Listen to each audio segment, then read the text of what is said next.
आनंदानुजन्मणे सविलास महामोहग्रासैष कर्मणे कुंडलीकवरदारी विठ्ठल श्री ज्ञानदेव तुकाराम पंढरनाथ भगवान की जय। माऊली ज्ञानेश्वर महाराज की जय। जगद्गुरु तुकाराम महाराज की जय। जगतंधन की जय। सांगा, कोण नवीन अभ्यास केलेला आहे का? अभ्यास करत जा। मस्केताई सांगते नाही, पवारताई, भुसारी मावशी सांग नाही, शिरोळेताई केला का अभ्यास? एकाच पदार्थाविषयी अनेक कल्पना करतात असे जीव एकाच पदार्थाविषयी अनेक कल्पना कशा करतो ते दाखवतात। कशा करतो सांग।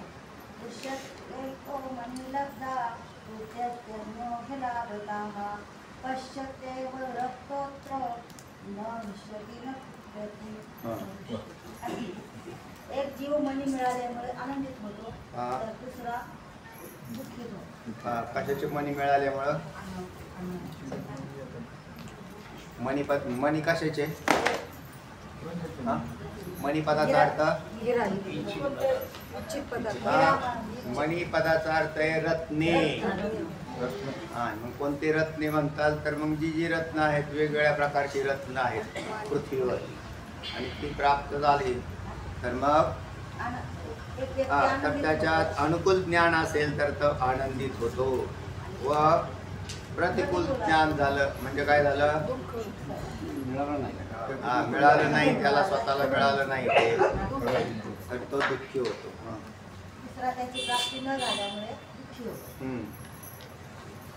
आणि पण त्या मनाची इच्छा न करणारा एखादा विरक्त असतो, त्याला सुखही होत नाही। न कुप्यती न हृष्यति। हृष्यति म्हणजे आनंदित होत नाही, आणि कुप्यती दुःखी होत नाही। तर असा विषय सांगतात की जीव एकाच पदार्थाच्या ठिकाणी अनेक कल्पना करतो। सांग कसं? अन्वयार्थ झाला। प्रकाश सांगा। ईश्वराने एकच पदार्थ निर्माण केला, पण तो मिळावा अशी इच्छा करणाऱ्याला दोघांपैकी एकाला आनंद होतो आणि दुसऱ्याला दुःख होतो। मिळावा अशी इच्छा करणाऱ्याला एकाला मिळाला तर नाही मिळाला तर दुःख होतो। पण याविषयी तो नितृष्ण म्हणजे तृष्णा नाही, इच्छा नाही, त्याला सुखही होत नाही आणि दुःखही होत नाही। अर्थात या तिघा जीवांना एक पदार्थ तीन प्रकारचा भासतो। तीन प्रकाराने तो पदार्थ भासतो। जगात सर्व ठिकाणी हाच प्रकार जगात सर्व ठिकाणी सगळ्या पदार्थात, सगळ्या वस्तूमध्ये हा प्रकार आहे म्हणतात। सगळ्या वस्तूंच्या ठिकाणी हा प्रकार सापडतो, आणि त्यामुळे मनुष्यामध्ये भेद, अनंत आचार, अनंत नियम, अनंत समजुती व अनंत भोग ते सगळे तयार होतात। अनेक भेद निर्माण झाले। ते भेद वस्तुनिष्ठ ईश्वराने निर्माण केलेली वस्तू एक जरी असेल तरी त्याच्याकडे पाहण्याचा दृष्टिकोन, त्याच्याशी जो व्यवहार होतो तो, तर याच्यामध्ये भेदाची उत्पत्ती होते, आणि मग आपोआपच नियम आणि आचार बदलले जातात, काही समजुती सुद्धा वाढतात, आणि त्या प्रत्येक पदार्थाचा भोग घेण्याचा भाग जो आहे तो भिन्न भिन्न दृष्टीने, भिन्न भिन्न प्रकाराने येत असतो। तर अशा निरनिराळ्या भोगावरून त्याची कल्पना होते। ते जीवाने उत्पन्न केलेले आकार कोणते? तर ते जीवाने उत्पन्न केलेले आकार आहेत म्हणतात। सांगा आता तुम्ही सांगा। पुढे त्याच्या दुसरा श्लोक प्रिय उपेक्षेचे त्याकारामनिगाश्रय सृष्टा जीवैरीश सृष्टं रूपं साधारणं 22वा श्लोक। प्रिय अप्रिय उपेक्ष असे तीन प्रकार झाले। वरच्या श्लोकात म्हणले ना, अनुकूल असेल तर सुख झालं, प्रतिकूल असेल तर दुःख झालं, आणि कोणी विरक्त पुरुषाला सुखही नाही झालं, आणि ज्याला सुख झालं त्याच्या दृष्टीने प्रिय. ज्याला सुख झालं नाही मग उलट त्याला तो प्राप्त नाही झाला म्हणून अप्रिय. आणि ज्याला प्रिय आणि अप्रियाच्या बाहेर जो मनुष्य होता तर त्याच्या दृष्टीने उपेक्ष, तोच पदार्थ उपेक्ष होता. म्हणजे एकाच पदार्थाचे हे 3 भाव तयार झाले. चला, मग ते प्रिय अप्रिय उपेक्षा असे आकार जीवनने उत्पन्न केले. जीवानी निर्माण केलेले. भगवंताने प्रिय अप्रिय नाही निर्माण केलं, भगवंताने पदार्थ निर्माण केला आणि जीवाने प्रिय अप्रिय आणि उपेक्ष हे निर्माण केले. पण तिन्ही आकारामध्ये साधारण रूप हे ईश्वर निर्मितच आहे. आता याच्यात असा विषय आहे, हे प्रिय अप्रिय आणि उपेक्ष हे माया निर्मित पदार्थाच्या बाबतीत घडतं, आत्म्याच्या बाबतीत घडत नाही. हे लक्षात ठेवा. म्हणून त्याला आत्मा असं म्हणतात. आत्मा, प्रिय अप्रिय आणि उपेक्षा असे मूळ 4 गट केलेले आहेत. हे लक्षात राहू द्या. याची इथे 3च गटांचा विचार का आला तर ईश्वर निर्मित पदार्थांचा विषय चाललाय हा, म्हणून इथं 3च आणले. इथं 4 का नाही आणले? आपल्याला इथं विषय कोणता सांगायचा आता?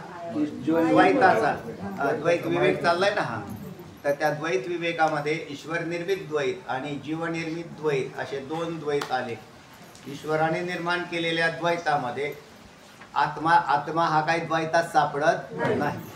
तर ईश्वराने निर्माण केलेले पदार्थ हे सारे द्वैतामध्ये आले आणि मग त्याच्यामध्ये प्रिय अप्रिय आणि उपेक्ष हे गट तयार झाले. आणि आत्मा हा त्याच्यावर भिन्न आहे, म्हणून इथं त्याचा विचार करायचा का? आत्म्यात द्वैत निर्माण झालं नाही, पूर्वी नव्हतं, आत्ता नाही आणि पुढेही नाही, तो अद्वैत स्वरूप आहेच. तर या पदार्थामधले ह्या 3 गोष्टी लक्षात ठेवायच्या. चला, म्हणून या मायाकृत पदार्थामधलं हे द्वैत आहे. आणि जीवकृत द्वैत कसं आहे तर ते जीवाकडून निर्माण झालेलं आहे. त्या पदार्थाला पाहण्याचा भोगण्याचा दृष्टिकोन. चला, मग प्रकाश मध्ये सांगितलं का ज्याला तो म्हणे भेटतो त्याला म्हणजे तो प्रिय आहे, म्हणजे त्याला आनंद होतो, आणि ज्याला भेटत नाही तो त्याला तर अप्रिय आहे. म्हणजे त्याला अप्रिय म्हणजे कसं झालं, तिथं दुःख झालं.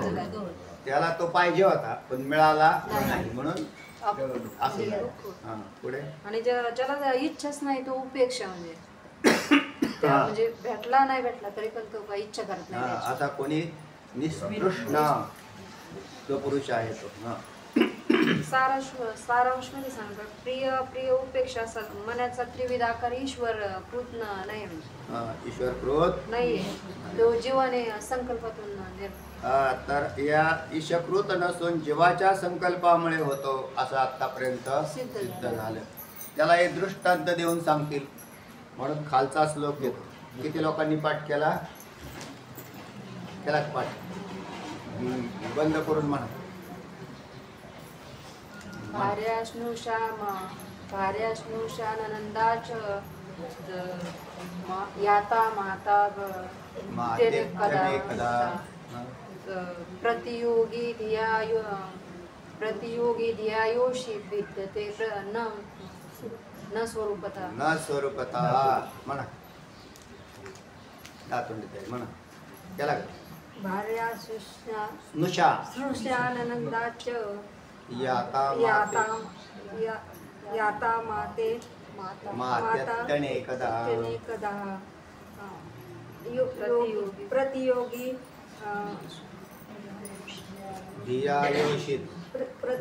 धियायोषित भिद्यते न स्वरूपता. म्हणा. खुर्चीवर बसलेले म्हणा.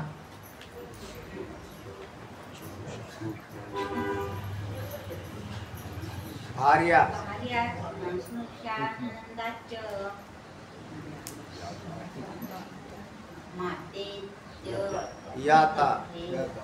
याता माते मात्यनेकदा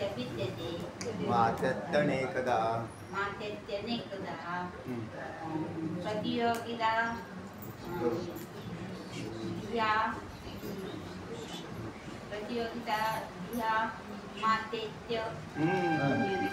प्रतियोगी धियायोषित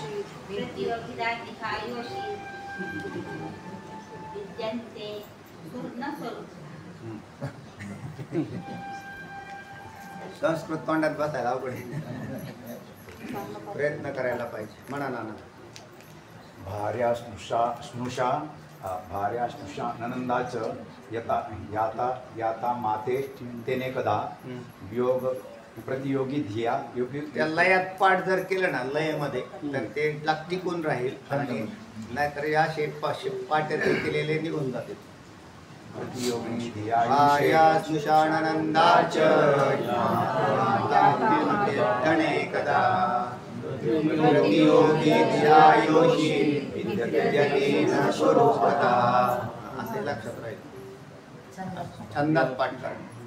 म्हणा काय वाटतंय.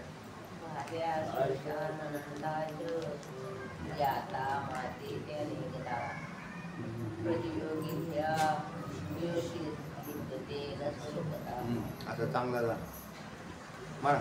सुरू येत आहे. भार्यास्नुषा ननंदाच याता मातेत्यने कदा प्रतियोगी धिया योषित विद्यते न स्वरूपतः. सोनविंदा केला का म्हणा.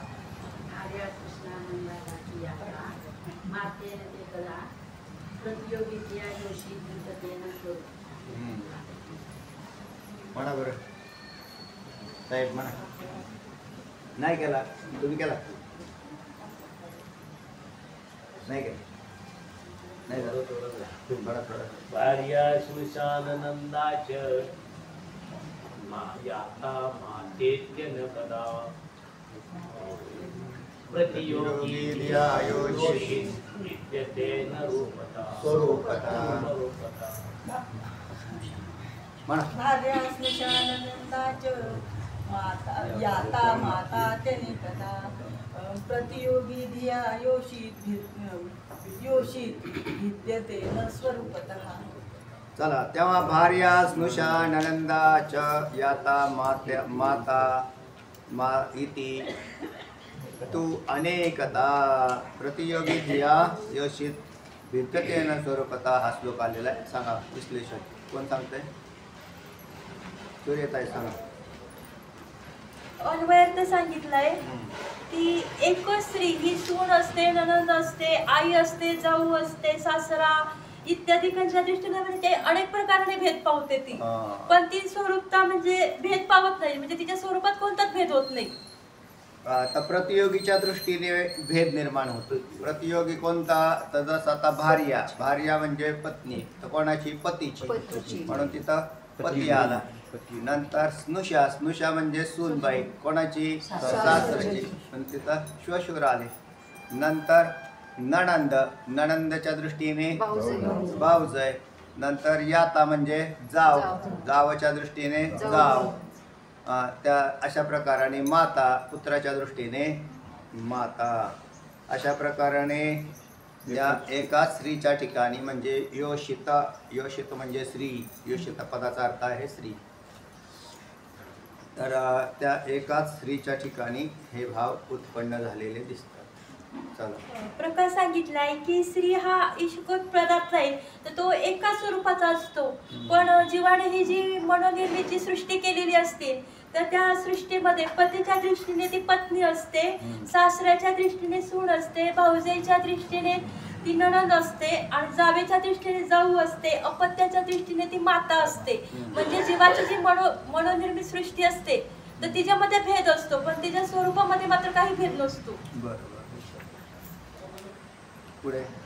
पुढे पूर्वपक्षाने शंका केलेली आहे. अहो पण एका स्त्रीचे म्हणजे भार्या स्नुषा इत्यादी प्रकारे आपल्याला म्हणजे निरनिराळ्या प्रकाराने तिचे ज्ञान होत असते तरी तिच्या स्वरूपातही भेद होतो असं म्हणजे दिसत नाही. त्याला काय म्हणायचंय स्वरूपात भेद झाला पाहिजे होता. स्वरूपात भेद नाही बाहेरून कसा दिसतो नसतो. वरून भेद ईश्वरकृत भेद दिसत नाही आणि एकदा तुमचा बाहेरून दिसतो तेव्हा तो स्वरूपात भेद दिसत नाही. स्वरूपात भेद होतो असे दिसत नाही म्हणजे व्हायला पाहिजे होतं. ननु ज्ञानानि विद्यन्ता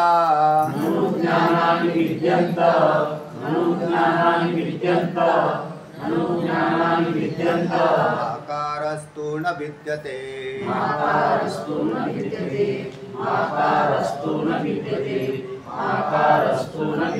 ननु ज्ञानानि विद्यन्ता माकारस्तु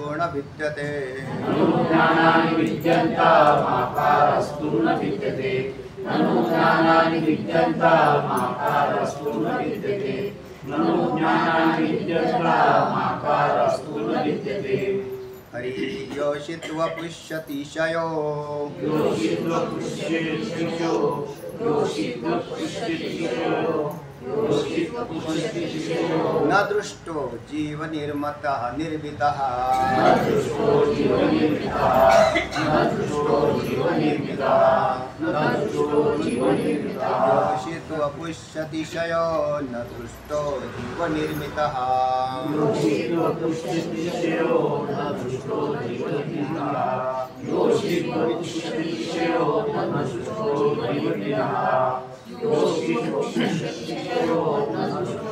जीवनिर्मितः ननु ज्ञानानि विद्यन्तामाकारस्तु न भिद्यते योषित्वपुष्यतिशयो न दृष्टो जीवनिर्मितः ननु ज्ञानानि विद्यन्तामाकारस्तु न विद्यते योषित्वपुष्यतिशयो न दृष्टो जीवनिर्मितः ननु ज्ञानानि विद्यन्तामाकारस्तु न विद्यते योषित्वपुष्यतिशयो न दृष्टो जीवनिर्मितः ननु ज्ञानानि विद्यन्तामाकारस्तु न विद्यते योषित्वपुष्यतिशयो न दृष्टो जीवनिर्मितः ननु ज्ञानानि विद्यन्ताम् आकारः तु न भिद्यते योषित्वपुषी ये योषित वपुषी वपुषी वपु या पदाचा अर्थ आहे शरीर शरीरवान वपुषी जी शरीरवान स्त्री योषित वपुषी अतिशयः न दृष्टः जीवनिर्मितः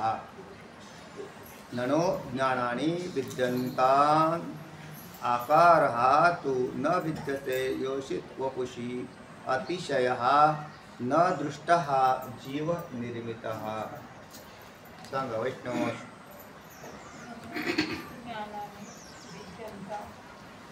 ताम अनुस्वार विद्यन्ताम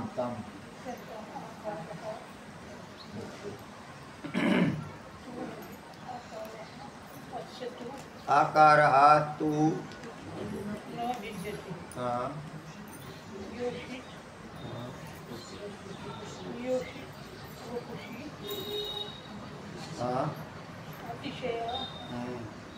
न दृष्टा जीवनिर्मितः ननु ज्ञानानि विद्यन्ताम ननु म्हणजे नाही ज्ञानाने विद्यन्ताम ज्ञानाने निर्माण केलेला आकार जो आहे तो न विद्यते ही शंका आहे बरं का हा श्लोक जो आलेला आहे तो शंकेतला आहे उत्तर नाही उत्तर पुढच्या श्लोकात येणार आहे तेव्हा ननु ज्ञानाने विद्यन्तान आकार हा न तो विद्यते अहो ज्ञाने जरी भिन्न भिन्न झाले ज्ञानाने भिन्नता आली तरी आकारात फरक पडत नाही हा काय प्रश्न आहे लक्षात ठेवा नाही तर ह्याला उत्तर समजतात तर हा आकारात फरक पडत नाही म्हणजे ज्ञान जरी भिन्न भिन्न झाली त्या पदार्थाची तशी स्त्री एका स्त्रीविषयी ज्ञान जरी भिन्न भिन्न झाली तर स्त्रीमध्ये काय फरक पडला का नाही असा पूर्वपक्ष म्हणतोय यतः योषित वपुषी जीवनिर्मितः अतिशया न दृष्टः तर यतः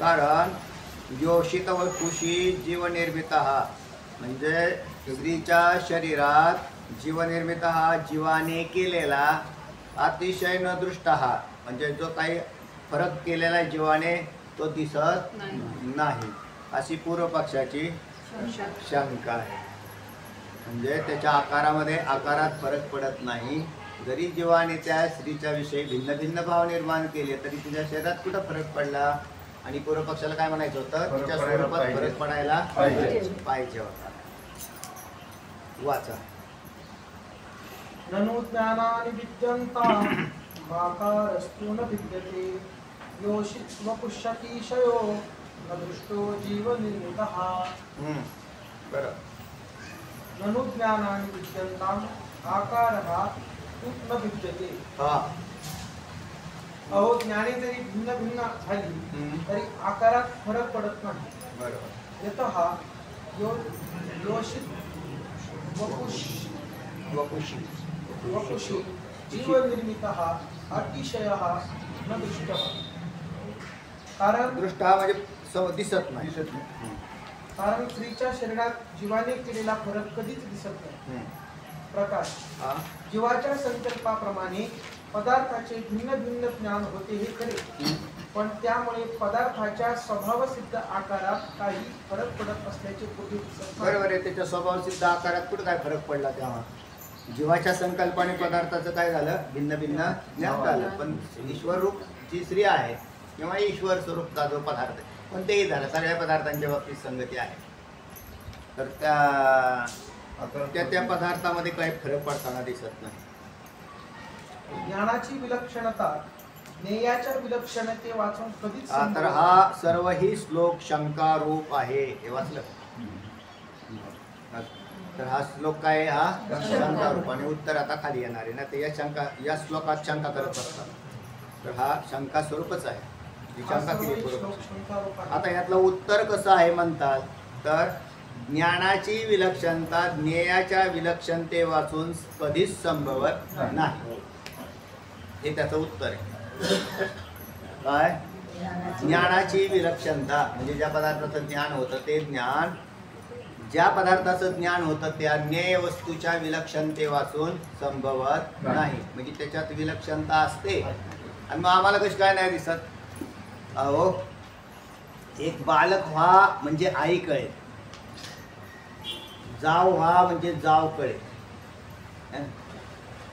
पती झाला म्हणजे पत्नी कळे. मग त्या पतीच्या दृष्टीने ती स्त्री, ईश्वर निर्मित स्त्री, तिचा आकार याने पत्नी रूप केलेला आहे ना, केलेला आहे का ना त्याचा आकार. ज्ञेय पदार्थात बदल झाला का? झालेला आहे ना. भावनेतून निर्माण केला नाही वैद्य ना. आतला हाडामांसाची स्त्री तीच आहे, भावात निर्माण बदल झाला. तेव्हा विलक्षणता आहे का नाही? मुलाच्या पाहण्या आणि सासऱ्याच्या पाहण्या काय फरक आहे? विलक्षणता आहे. काय म्हणतायत ऐका, वाचा. ज्ञानाची विलक्षणता ज्ञेयाच्या विलक्षणते वाचून कधीच संभवत नाही. त्यामुळे अशा प्रसंगी ज्ञेयाच्या आकारातही भेद मानावाच लागतो. जरी दिसत नसला तरी, असं लिहून ठेवा तिथे, जरी दिसत नसला तरी मानावा लागतो. दिसतो का? नाही. पूर्वपक्ष म्हणलाच होता दिसत नाही, बरोबर आहे, दिसत नाही. पण दिसत नसला तरी ज्ञानाची जी विलक्षणता आहे ती ज्ञेयातल्या बदला वाचून घडत नाही, हा सिद्धांत. म्हणून जसं पहा, तुम्ही गेले, कुठे गेले? संध्याकाळच्या वेळेला फिरायला गेले आणि दोरीवरती साप सापडला, भेटला, बरोबर आहे. तो दोरीवर साप होता म्हणून असा एक जणाने पाहिल्याबरोबर ती 3-4 जण मित्र होते. आहेत त्या तरंगात 5 जण मित्र सांगितलेलेच आहेत. कोणते कोणते? चौथ्या तरंगात 5-6 मित्र सांगितले ना. साप वाटे सत्ख्याती, असत्ख्याती, अन्यथा ख्याती, आख्याती, अनिर्वचनीय ख्याती, आणि एक राहिली आणि एक अख्यात. तर या सगळ्या ख्यातीवाद्यांना एकच दोरीवर एक तोच साप कसा भिन्न भिन्न प्रतीला आला त्याची मत आली का नाही? तशा विश्वातले सगळे पदार्थ हे असेच येतात, त्याच्यात भिन्न भिन्न प्रतीला येते. अहो बाजारात म्हणून तर याच्यात इतके वेगवेगळे आहे. एक गाडी जरी घ्यायला गेले ना तरी ती गाडी लोक ती पसंत नाही करत, त्या ती नाही का हे नाही बरोबर वाटत, आणि त्याच्या मनातली गाडी ही वेगळी असते. म्हणून त्याला बाह्य भौतिक गाडी, त्या गाडी कंपनीवाल्यांनी बी ते विचार केला की बा ह्या माणसांना गाडी आवडली पाहिजे, सगळ्या माणसांना. मग त्यांनी त्याचे मॉडेल वेगवेगळे केले, एकाच गाडीचे मॉडेल बदलले, त्याचे कलरिंग बदलले, त्याचा कलर हे वेगळं, कारण सगळ्यांना एकच कलर नाही आवडत. कोणाला काय आवडेल कोणाला काय आवडेल, तेव्हा त्याच्या सिस्टीममध्ये जर काय असं फरक वाटला तर तो म्हणतो नाही मला ही गाडी नाही आवडत, मग आपण दुसरी घेऊ. तर ती दुसरी गाडी फार चांगली असते असं नाही, पण त्याला आवडते. त्याच्या आवडीनुसार त्याचा ते भागरा ठरतो, आणि मग त्याचा पाहण्याचा दृष्टिकोन त्या पदार्थाकडं तर तो भिन्न भिन्न बनत असतो. तेव्हा ज्ञानाचा आकार हा ज्ञेयाच्या बदला वाचून संभवत नाही हे सिद्ध होतं. म्हणून आपोआपच त्यामध्ये तुम्हाला काय मानावं लागेल? बदल मानव, भेद मानावा लागतो. मैवं मांसमयी योषित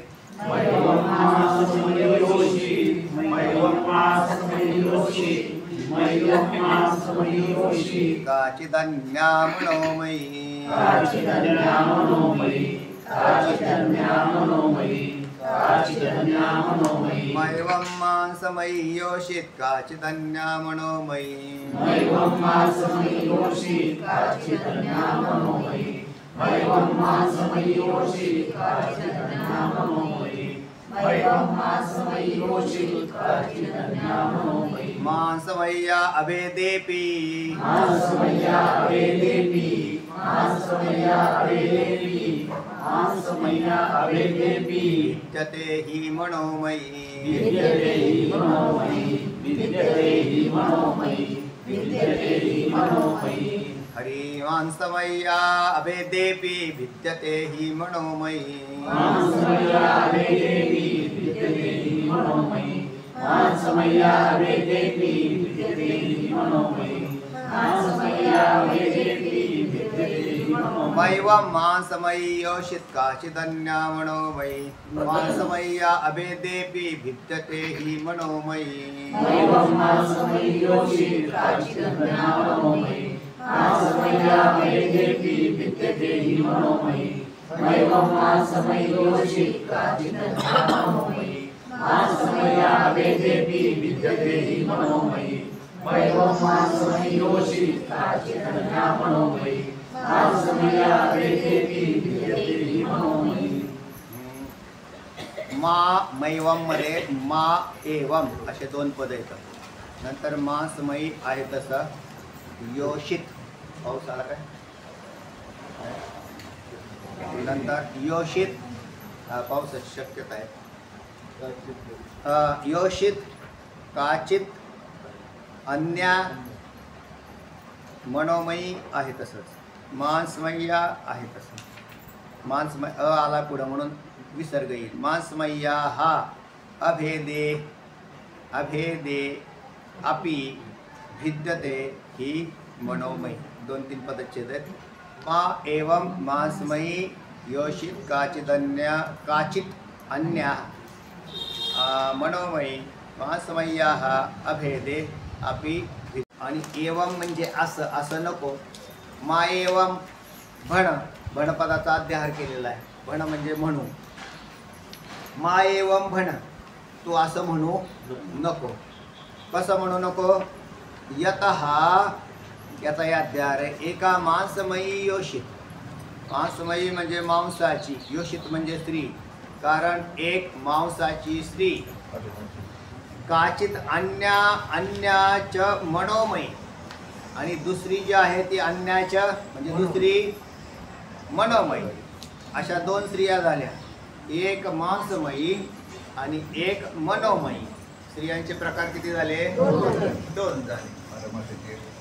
एक हाडा मांसाची स्त्री आणि एक मनोमयी स्त्री म्हणजे मनामध्ये ज्या तिच्याविषयी केलेली भावना अन्यांकडून होणारी तर ती झाली मनोमयी.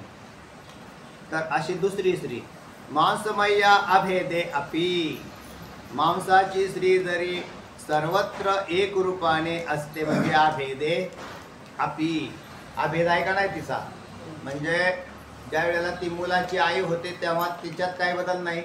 पतीची पत्नी होते तिच्यात काय बदल नाही. सासऱ्याची सून होते तेव्हा तिच्यात काय बदल नाही. जावची जाव बनते तिच्यात काय फरक नाही. किंवा नणंद होते भावजाई होते तिच्यात काय फरक नाही. चला तेव्हा असे मनोमयी भिद्यते ही तरी मनोमय स्त्रीमध्ये भेद पडतोच. तरी मनोमय स्त्रीमध्ये काय होत असतो भेद पडत असतो. वाचा. मैवं मांसमयी योषित काचिदन्या मनोमयी मांसमय्या अभेदेपि विद्यते हि मनोमयी. मा एवं मा म्हणजे नको. मा एवं भण असे एवं म्हणजे असे तो असं म्हणू नको. यतः एका मांसमयी योषित तुम्हाला भेद पडताना दिसत नाही. भेद पडतोच आपल्याला दिसत नाही हे त्याचं उत्तर आहे. मुख्य काय आपल्याला प्रतीला येत नाही आणि आपल्याला प्रतीला येत नाही म्हणजे एका स्त्रीच्या ठिकाणी जे अन्य भाव आहे. आता समजा एक स्त्री आलेली तुमच्या समोर एक स्त्री आहे पण त्या स्त्रीचा तुमचा कुठलाच परिचय नाही. तर तुमचा जो त्या स्त्रीविषयीचा भाव आहे ना तो सुद्धा तसाच. फक्त ईश्वर सृष्टीतली स्त्री म्हणूनच तुम्ही पाहणार. कारण तुम्हाला तिचा काय नाही परिचय नाही, ओळख नाही, काही नाही. ती समोरून आली तर आली आहे. तिच्याविषयी कुठला भाव आहे का? मग त्या भावात कधी फरक पडेल त्यावेळेला परिचय होईल. असं असं हो आम्ही ती हे नाही का आम्ही आमच्या ह्या नात्यातली लगेच तिने ते नातं लावून सांगितलं की अशी अशी ही आमची तुमची मंडळी ती आमच्या नंदची भाऊज आहे. तिने असं जोडून सांगितलं की मग हा असं आहे वेळ झाला का नाही बदल? लगेच बदल झाला त्याच्यात. कारण त्याच्यात ती कुठेतरी संबंधामध्ये येते. पहा मा एवम म्हणा असे म्हणू नको. यतः वाचा. एका मानसमयी योषित. कारण एक माणसाची मासमयी नाही मांसमयी. मांसमयी म्हणजे मांस हाडाची. अस्ति राज्या मांस असं जर म्हणतो ना शरीरामधले जे सप्त पदार्थ त्यातला हा मांस हा शब्द हाडा मासाची स्त्री असं म्हटलेलं आहे. आपात रमणीयेषु भोगेश्वम विचारवान नानुदज्वती किंत्वेतान दोषदृष्ट्या जहासती असा श्लोक पंचदशीत पुढे येईल तुम्हाला. मांस पांचालिकायास्तो यंत्र लोलेंग पंजरे असा श्लोक आहे. मांस पांचालिकायास्तो यंत्र लोलेंग पंजरे. हे जे शरीर आहे हे मांसाचं तयार झाले. हे काय विशेषता आहे बरं? काहीच विशेषता नाही. फक्त त्या नामारूपाला भुललेला माणूसाला विशेषता दिसते. नाहीतर शरीराचेच स्पेअर पार्ट आहेत ते सगळे. याच्यामध्ये उंच नीच भाव तयार केलेले आहेत भगवंताने निर्माण करताना. त्याला आकार तसा दिला. स्त्रीचा चेहरा सुंदर दिसतो, पुरुषाचा त्याच्या मानाने असा उग्र शरीर दिसतं. पण मांस तर एकच आहे ना दोन्ही याच्यामध्ये. पण असं कसं काय झालं तर ईश्वराची निर्मित कला आहे मायेकडून बनवलेली असं. एक असं दिसतं आणि दुसरं असं दिसतं आणि दोन्हीमध्ये खायला अन्न म्हणून तिथं असं म्हटलं मांस पांचालिकाय असतो यंत्र लोलेंग पंजरे स्नायवस्ती ग्रंथ शालिन्या स्त्रिया किमी व शोभनम असं म्हटलं. त्या ज्याला दोषदृष्टी तयार झालेली आहे त्याच्यासाठी हा श्लोक दिलेला आहे की स्त्रिया लोक म्हणतात स्त्रिया सुंदर आहे पण स्त्रिया किमी व शोभनम स्त्रिया आहेतच सुंदर कुठे येणारे पुढे श्लोक येतो. कारण याचं कारण आहे त्यांची नजर तशी त्या नजरेचा पराक्रम येतो नाहीतर वास्तविक काहीच नाही. कारण एक माणसाची स्त्री काचित मांसमयी. योषित म्हणजे स्त्री. असं एक सुभाषित आहे की योषिताम संग हा दुःखाय भवती. योषिताम संग हा दुःखाय भवती.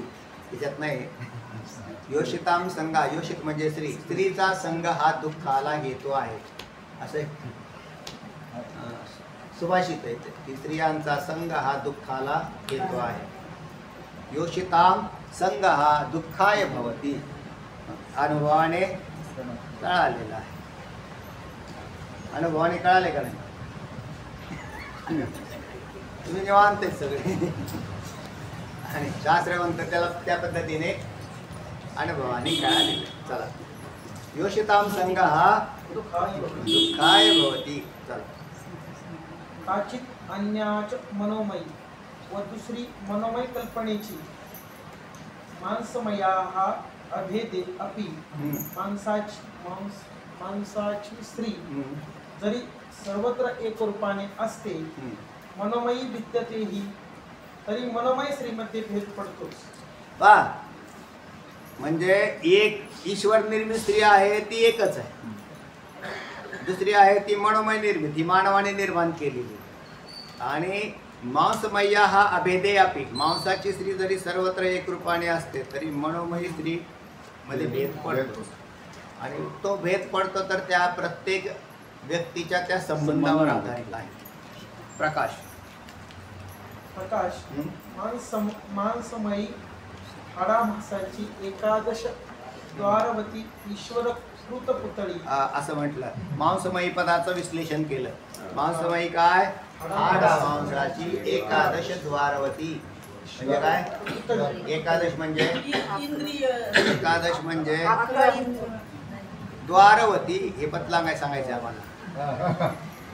तर त्याचे दोन अर्थ होतात. त्याचे दोन अर्थ होतात. दशेंद्रिय आणि मन तर त्याला आता इथं द्वार असा शब्द प्रयोग आला ना, तर महत्वाचा अर्थ आहे त्यातला द्वारवती हा शास्त्रात आलेला. एका शरीराला किती द्वार आहेत असं म्हटलं तर ते आपल्याला माहिती होतं की 90 द्वारे निरोध होणं असा शब्द. नाडीत्रया माझी सुषुप्ना संचरणा न साधे हा मार्ग ऐसे बोलिती मुनिजन. अभंगामध्ये म्हणतो ना आपण 9 द्वारे निरोध होणं. शरीराला द्वार किती आहेत? 9. आणि शास्त्रामध्ये स्त्रीच्या शरीराची 11 द्वार सांगितलेली. काय? असं म्हणून तिला एकादश द्वारवती असं श्री म्हणतात. योषित श्री असं म्हटलं ना, तर हाडा मांसाची एकादश द्वारवती. तर याच्यात शब्दप्रयोग काय झाला? द्वारवती म्हणजे द्वार आहे ना. एक नाकाच्या नाकपुड्या 2, कानाच्या हे 2, डोळे 2, मुख 1, प्रजनन, नंतर मलद्वार, नंतर ब्रह्मरंध्र आणि नाडी असं सांगितलेलं. काय पण त्याला नाभी. तर अशी द्वार सांगितले. त्या नाभी हे द्वार हे त्यालाही द्वार असं म्हटलेलं.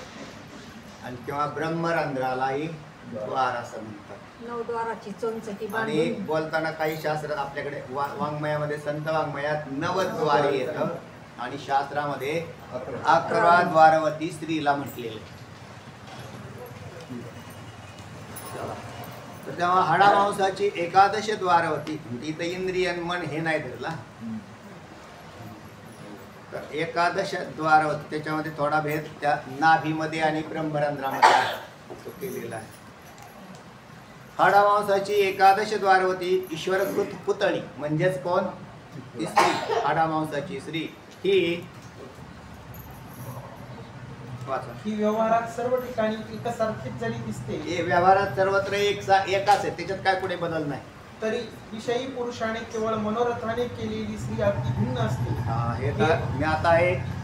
हे सर्वांच्या अनुभवाचे आहे. तर हे सगळ्यांच्या अनुभवाचं आहे म्हणतात. तिथं सुद्धा वस्तू पदार्थ कसा दिसतो? भिन्न प्रतीला येते. तर इत्यादी म्हणजे दुसऱ्या बी 2 दशा दिलेल्या आहेत. कोणत्या म्हणतात? तर मनोराज्य. खाली आले का? माणूस असा बसला ना तरी असा मनामध्ये कल्पना निर्माण करत असतो. आणि एखादा व्यक्ती त्याच्या समोरून असा गेला तरी तो असा पाहत राहतो. त्याच्याविषयी कल्पना. ह्याला मी ना 5 वर्षापूर्वी 10,000 रुपये दिले होते. त्यांनी नाही दिले मला.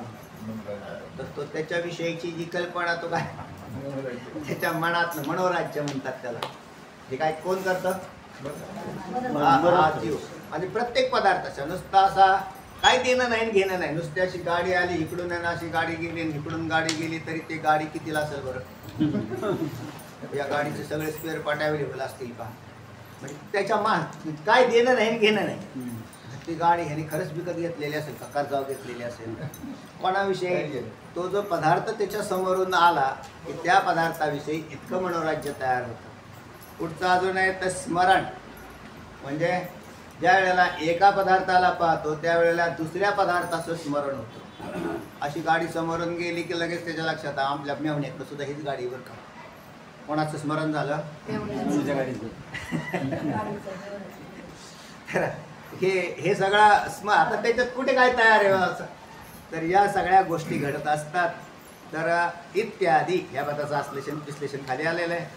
बाह्य विषय. कारण हा श्लोक सुद्धा काय आहे? शंका आहे. विषयाचा अभाव असल्यामुळे त्यातील वस्तू मनोमय असो. कारण त्यात बाह्य विषयाचा काय आहे? म्हणजे प्रत्यक्ष विषयाचा अभाव असतो. बाह्य विषय आणि आंतरविषय. आंतरविषय आपण जसा धरला हाडा मांसाची स्त्री आणि बाह्य विषय त्याच्यातला मनोराज्य भ्रांती हे जे आले. पण तोच न्याय जागृत अवस्थेतील वस्तूला लावता येत नाही असं म्हणणे. काय म्हणायचं त्याला?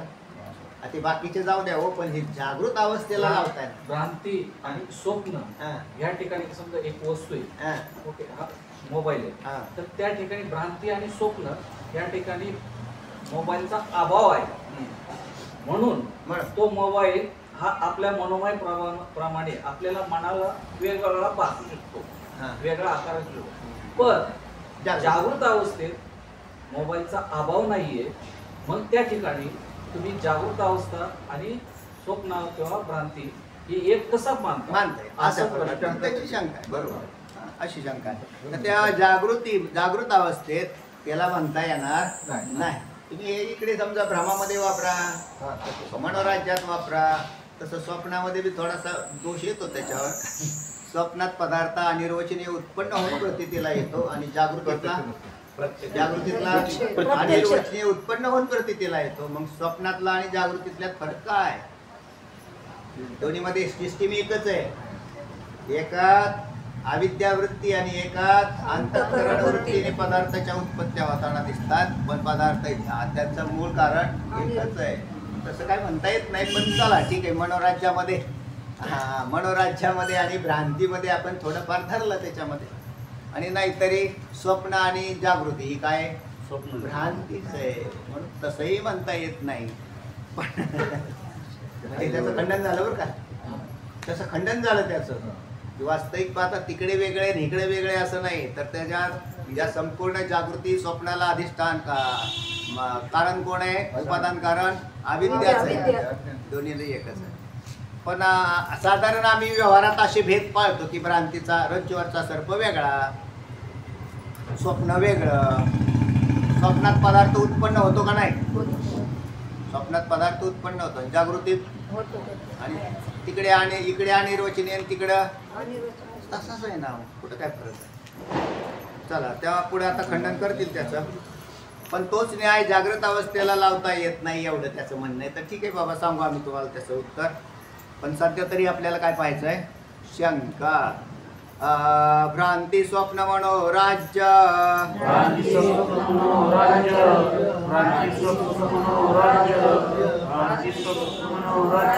स्मृतिष्वस्तु मनोमयम्, भ्रांति स्वप्न मनोराज्य स्मृतिष्वस्तु मनोमयम्, भ्रांति स्वप्न मनोराज्य स्मृतिष्वस्तु मनोमयम्, भ्रांति स्वप्न मनोराज्य स्मृतिष्वस्तु मनोमयम्, भ्रांति स्वप्न मनोराज्य स्मृतिष्वस्तु मनोमयम्.